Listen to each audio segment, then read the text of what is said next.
Hello BPSC warriors. आज के session में हम लोग कल जो नोटिफिकेशन आया उसके बारे में डिस्कशन करेंगे। नोटिफिकेशन संख्या 5/2021, यानी बीपीएससी ने कल एक नोटिफिकेशन दिया जिसमें 138 ऑडिटर असिस्टेंट ऑडिटर ऑफिसर की बहाली करेगा। राइट। तो इसकी क्या बेसिक जो डिटेल्स होते हैं वो जानकारियां हम लोग इसमें बताएंगे। इसके साथ साथ जो एडवांस यानी जो डॉक्यूमेंटेशन का प्रोसेस होता है, इंटरव्यू प्रीलिम से लेकर इंटरव्यू तक जितने भी प्रोसेस हैं उसके बारे में डिस्कशन करेंगे। साथ ही साथ सिलेबस एंड सिलेबस के साथ साथ कौन लोग इसको क्या कर सकते हैं, भर सकते हैं। फॉर्म भर फॉर्म भरने के समय कौन सी गलतियां हमें नहीं करनी चाहिए, नहीं दोहरानी चाहिए जो पिछले फॉर्म में आप लोग किए हो, या बहुत सारे ऐसे क्वेश्चन अराइज हो रहे हैं जैसे बीपीएससी 66 मेंस का जो फॉर्म फिलअप हो रहा है तो बहुत सारे लड़कों का कन्फ्यूजन हो रहा है। तो वो इस का जब फॉर्म भरेंगे तो वो सारी कन्फ्यूजन बाद में आगे ना हो, वो सारी चीज़ें क्लियर करेंगे। तो चलिए शुरुआत करते हैं। तो ये जो वैकेंसीज हैं ये बीपीएससी ऑडिटर सर्विस के तौर पे की जा रही है। राइट। और ये ऑफिसर लेवल की वैकेंसीज है, जैसे मैंने आपको बताया 138 वैकेंसीज हैं जिसमें अनरिजर्व को 54 वैकेंसीज हैं। और बाकी आप देख ही लोगे, ये नोटिफिकेशन से आपको पता चल जाएगा। उसके बाद से ये जो वेतन है वो सेवन्थ पे जो लेवल है उस पे आपका सैलरी दिया जाएगा। शैक्षणिक योग्यता बोले तो यहाँ पे आपको वाणिज्य यानी कॉमर्स, अगर आप ग्रेजुएट हो कॉमर्स से, यहाँ पे बहुत सारे लोगों का डाउट भी हो रहा है, वो ध्यान से सुनिए इसको। कॉमर्स, अगर आपका ग्रेजुएशन में कॉमर्स है या इकोनॉमिक्स है, यानी आर्ट्स वाले भी इकोनॉमिक्स ऑनर्स करते हैं, कॉमर्स वाले भी करते हैं, और कहीं कहीं कॉलेजेस पे जैसे वेस्ट बंगाल या कोई और जगह पे हैं वो इकोनॉमिक्स ऑनर्स साइंस वाले भी करते हैं। राइट। या स्टेटिस्टिक्स हुआ या मैथमेटिक्स ऑनर्स हुआ, तो ये ऑनर्स करते हैं। तो इसमें ऑनर्स का यहाँ पे कहीं भी जिक्र नहीं है। पिछले वाला में बोला गया था कि ऑनर्स वाले भी अप्लाई कर सकते हैं, जनरल वाले, यानी आपका सब्जेक्ट अगर कॉमर्स है या भले जनरल पढ़ रहे हो ग्रेजुएशन में या ग्रेजुएशन में या ऑनर्स लेके पढ़ रहे हो, उससे मतलब नहीं है। आपका कॉमर्स है, ग्रेजुएशन इकोनॉमिक्स है, स्टेटिस्टिक्स है, मैथ है, तो डिग्री है आपके पास ग्रेजुएशन डिग्री, तो आप अप्लाई कर सकते हो। इसके साथ साथ अगर आप एमबीए किए हो फाइनेंस में, तो फाइनेंस में अगर आप एमबीए किए हो तो आप अप्लाई कर सकते हो। आप सीए हो तो भी अप्लाई कर सकते हो। आप आईसीडब्ल्यूए हो, यानी जो कॉस्ट अकाउंटेंट का जो होता है कोर्स करते हैं, एक्चुअली उसका नाम अब सीएमए हो गया है, लेकिन यहाँ पे आईसीडब्ल्यूए के नाम से यहाँ पे बताया गया है। तो अगर वो कर लिए हो आप तो भी अप्लाई कर सकते हो। सीएस जो कर लिए हैं वो भी अप्लाई कर सकते हैं। अब रही बात कि फाइनल ईयर के जो स्टूडेंट्स हैं वो क्या इस पोस्ट के लिए अप्लाई कर सकते हैं क्या, तो जी नहीं। कहने का मतलब ये हुआ कि अगर आप फाइनल में अपीयर्ड हो गए हैं, आप पर रिजल्ट का वेट कर रहे हैं, और अगर आपका रिजल्ट 15/5/2021 यानी जो लास्ट डेट है फॉर्म फिलअप का, उसके पहले अगर आपका रिजल्ट आ जाता है, आपका मार्कशीट आ जाता है, तब आप अप्लाई कर सकते हो, अन्यथा नहीं कर सकते हो। तो इस बात का ध्यान रखें कि अगर फाइनल में अपीयर्ड हैं आप या रिजल्ट का वेट कर रहे हैं और आपका रिजल्ट 15/5/2021 के बाद आ रहा है, तो आप अप्लाई नहीं कर सकते, आपका पैसा वेस्ट जाएगा। ठीक है। इसकी जो एज लिमिट है वो है 21 वर्ष, यानी आप 21 वर्ष आपका उम्र है, न्यूनतम 1/8/2020 तक, तो आप अप्लाई कर सकते हो। और अधिकतम जो अनरिजर्व के लिए है वो 37 वर्ष है। ओके। बाकी जो पिछड़ा वर्ग हुआ, अत्यंत पिछड़ा वर्ग हुआ, और पुरुष एवं महिलाएं जो होती हैं उनका 40 वर्ष है। महिलाओं के लिए एक खास छूट है, उनको तो 33% है ना शायद, 35%, सॉरी, 35% तो रिजर्वेशन है ही, साथ में उनको एज में भी रिलैक्सेशन मिला है। यानी अनरिजर्व यानी कोई भी महिला, पुरुष का बात मैं नहीं कर रहा हूँ, कोई भी महिला रिजर्व या अनरिजर्व हो तो उनको 40 वर्ष एज लिमिट है। और आप अनुसूचित जाति या अनुसूचित जनजाति से बिलोंग करते हैं, कोई भी पुरुष या महिला, तो उनको 42 वर्ष, तो वो आप देख लीजिएगा। उसके बाद से आगे बढ़ते हैं हम लोग नेक्स्ट टॉपिक्स पे कि और क्या इसमें सावधानियां होनी चाहिए। तो इसका जो सिलेक्शन प्रोसेस है वो सिलेक्शन प्रोसेस आपका प्रीलिम्स होगा, मेंस होगा एंड देन इंटरव्यू होगा। जैसे बीपीएससी का एग्जामिनेशन होता है, मेन एग्जामिनेशन जो 66 या 67 जो होता है ना, जनरल कमांड जो सर्विस होता है, तो उसी तरह इसका भी सेम सिलेबस है। पिछला जो ऑडिटर का एग्जामिनेशन आया था उसमें बहुत सारी भ्रांतियां आ गई थी कि लोग बोल रहे थे मैथ आएगा, रीजनिंग ज़्यादा आएगा, ऐसा कुछ भ्रांतियां बहुत फैल गई थी। और नेट पे भी बहुत जो रेपुटेड इंस्टीट्यूट के वेबसाइट हैं वो भी गलत अफवाहें मतलब सिलेबस में दे दिए थे, तो मैं उनका नाम नहीं लूँगा, लेकिन ऐसी चीज़ें थी। तो इसमें बीपीएससी ने क्लियर कर दिया है कि भैया आपको बीपीएससी का ही सिलेबस यानी जो जनरल कमांड जो सर्विस एग्जामिनेशन होता है वही आपको देना है, यानी आपका प्रीलिम्स में वही जनरल स्टडीज होगा जिसमें आप बीपीएससी का जो प्रिपरेशन कर रहे हैं या करेंगे, सेम सिलेबस। यानी उसके साथ साथ आपको जो मेंस में जो जीएस पेपर 1 जीएस पेपर 2 देना होता है वो देना होगा।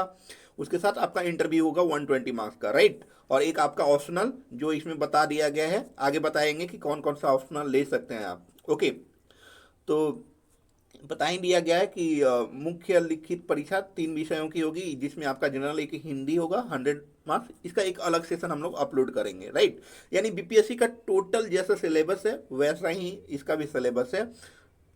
ऐसा नहीं है कि इसमें मैथमेटिक्स का वेटेज होगा, रीजनिंग का वेटेज होगा, ऐसा कुछ मेंशन नहीं है। तो प्लीज़ कोई कंफ्यूजन मत क्रिएट कीजिए और न कंफ्यूजन दिमाग में रखिए, राइट। अब आगे बढ़ते हैं कि अब आगे की क्या जानकारियां और आपके पास होनी चाहिए।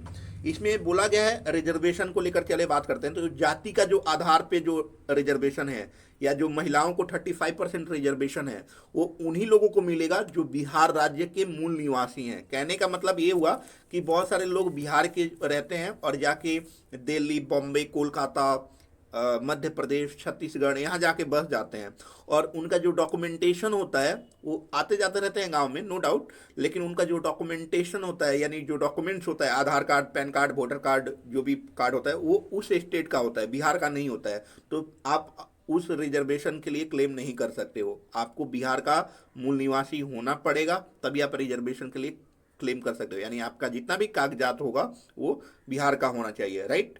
उसके साथ साथ महिलाओं का भी यही प्रावधान है कि महिलाएं भी जो अदर स्टेट में रहती हैं उनको नहीं मिलेगा, जो बिहार की मूल निवासी हैं उन्हीं को, महिलाओं को 35% मिलेगा।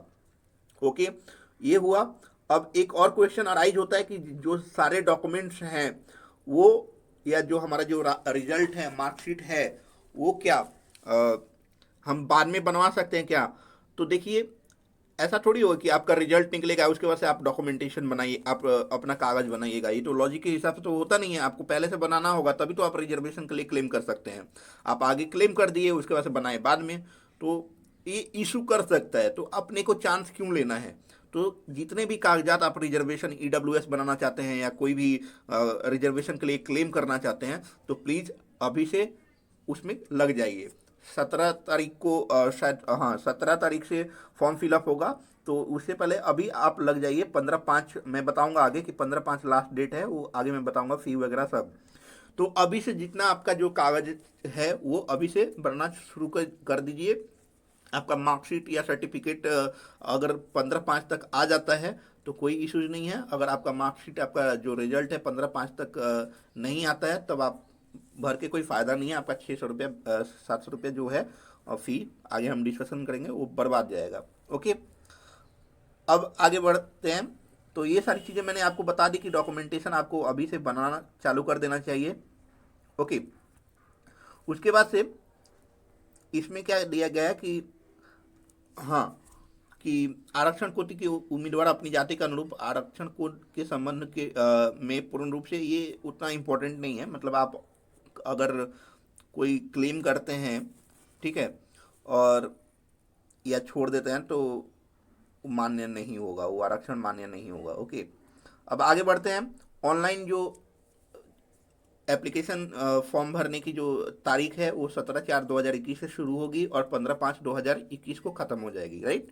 अब क्या होता है कि रजिस्ट्रेशन के बाद जो रजिस्ट्रेशन डेटा होता है उसको आप एडिट करने का जो ऑप्शन होता है या जो, तो वो पेमेंट के पहले तक ही आप एडिट कर सकते हो, ठीक है। पेमेंट जहाँ हुआ आप एडिट नहीं कर सकते। ओके, उसके बाद से आपका जो फाइनल सबमिशन होगा, फाइनल सबमिशन जब होगा तो उसमें आगे मान लीजिए कि आप अपना एजुकेशन बैकग्राउंड में कोई गलती कर दिए या कोई और एरर कर दिए, या साइबर कैफे में बहुत सारा लोग मिस्टेक कर देता है, बहुत सारे लोग फॉर्म फिलअप करवाते हैं, तो वहाँ पे अगर कोई मिस्टेक होता है तो आप अगर फाइनल सबमिशन करने के बाद से पेमेंट करने के बाद, मतलब जो लास्ट डेट है 15/5, राइट, तो 15/5 के बाद से आपको यानी एक सप्ताह बाद यानी 24/5/2021 तक एडिट कर सकते हैं। लेकिन उसमें भी एक दो कंडीशन है, वो मैं आपको बता देता हूँ कि कौन कौन लोग एडिट कर सकते हैं। जिन्होंने फी पूरा पे किया है, ठीक है, जिन्होंने फी पूरा पे किया है, जिनको कंसेशनल फी नहीं मिला है, जैसे जो आरक्षण का क्लेम करते हैं, ठीक है, तो उनको तो कंसेशन मिलता है ना कि फी 200 रुपया, या आगे हम लोग डिस्कशन करेंगे वह उतना पे करना, तो वो नहीं, जो इन्होंने फुल पेमेंट किया है वही एडिट कर सकते हैं, राइट। तो और आगे के लोगों को एडिट करने की ये जो सुविधा है वो नहीं मिलेगी।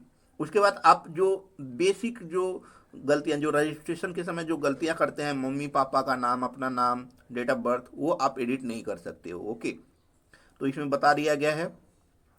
तो ये सारी चीज़ें आपको ध्यान में रखनी है और उस हिसाब से आपको आगे काम करना है, ओके। उसके बाद से यहाँ पे बोला है कि इंटरव्यू के समय कौन कौन से डॉक्यूमेंट्स होंगे आपके, तो आपके पास क्या क्या होने चाहिए सत्यापन के लिए। ओरिजिनल कॉपी होनी चाहिए, तो वो मैट्रिक का प्रमाण पत्र या अंक पत्र, मार्कशीट या सर्टिफिकेट जो मिलता है जिस पे डेट ऑफ बर्थ मेंशन होता है, उन दोनों में से किसी एक को आपको वो रहना चाहिए, ठीक, उसको करेक्शन करवा लीजिएगा अगर कोई मिस्टेक होगा तो। डिग्री होना चाहिए आपके पास, ओके, ग्रेजुएशन का डिग्री। उसके बाद से उसका मार्कशीट होना चाहिए। एंड आप एमबीए या फाइनेंस से कर रहे हैं, या सीए आईसीडब्ल्यू या सीएस का डिग्री है आपके पास, तो उसका प्रमाण पत्र होना चाहिए, ओके। तो उसके साथ आप जो कोई रिजर्वेशन का क्लेम करते हैं वो होना चाहिए। मतलब मान लीजिए कि अभी क्लेम कर रहे हैं तो अभी तक, मतलब फॉर्म भरने तक आप बनवा लीजिए, और एक जब इंटरव्यू के समय जाइएगा तो एक अपडेटेड भी लेके जाइएगा, ठीक है। तो इससे क्या होगा कि वो कोई भी चीज़ पे मतलब आपको रिजेक्ट नहीं कर सकते हैं। तो अभी तो देना ही होगा उनको डॉक्यूमेंट्स कोई। अब आते हैं इसका फ़ी के बारे में। फ़ी के बारे में जो अनरिजर्व कैटेगरीज के हैं उनके लिए 600 रुपये है, और जो बिहार राज्य के जो अनुसूचित जाति या अनुसूचित अनुसूचित जनजाति हैं उनके लिए 150 रुपीज़ है, ठीक है। और जो महिलाएं हैं जो बिहार की, उनके लिए 150 है। तो ये सारी चीज़ें हैं, और बाकी लोगों के लिए 600 रुपया फ़ी है। तो आप सोच समझ के फॉर्म फिलअप कीजिए। बस इतना ही जानकारी आपको देना था। और 17/4/2021 को कैसे फॉर्म भरना है, इसका भी हम लोग एक वीडियो सेशन ये डाल देंगे अपने यूट्यूब चैनल पे। और इसका सिलेबस जो डिस्कशन है, प्रिपरेशन स्ट्रेटेजी, उसका भी हम लोग एक वीडियो सेशन डालेंगे। Thank you.